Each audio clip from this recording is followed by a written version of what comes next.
Ayan na, expected na po ito na ang mga katulad ni Marcoleta ay ipagtatanggol ang mali. Ipagtatanggol si Leandro Libesti.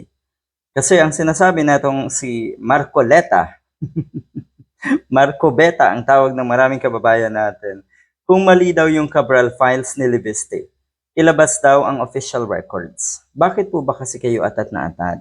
May investigasyon pong nangyayari ang ating gobyerno.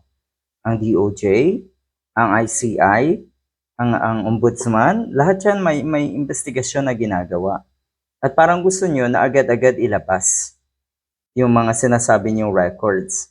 Lahat yan ay lalabas sa mga susunod na pagkakataon, sa mga susunod na araw, sa mga susunod na linggo. Alam niyo po, ang atat na atat ay ito pong si Leandro Liviste.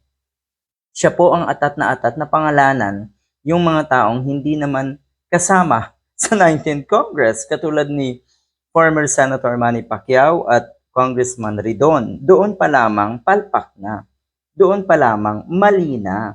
Kaya ang sinasabi na itong si Marcoleta na sana daw ay magkaroon ng verification process, tignang mabuti kung ito talaga ay lehitimo at hindi agad i-dismiss itong sinasabing Cabral files. Ang nangyayari daw kasi, ang mga kababayan natin ay ina-assassinate na. Yung tinatawag ba na character assassination na daw ang natatanggap na itong si Leandro Liveste. Dapat daw ay isa publiko kung merong record ang ating gobyerno tungkol nga dito sa sinasabing ito na files na itong si Liveste. Yan, ulitin ko lang na expected na yan. Expected na kayo ay magkakampihan. Magkakampihan, natural, di ba?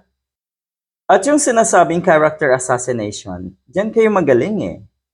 Di ba? Ayaw nyo na kayo ay napupuna. Natural pupunahin at papalag yung mga taong pinangalanan na itong si Liviste na wala naman talagang kinalaman. Yun din ang pinakabasihan. Kaya sinasabi ng marami nating kababayan na mukhang dinuktor etong Cabral files na ito.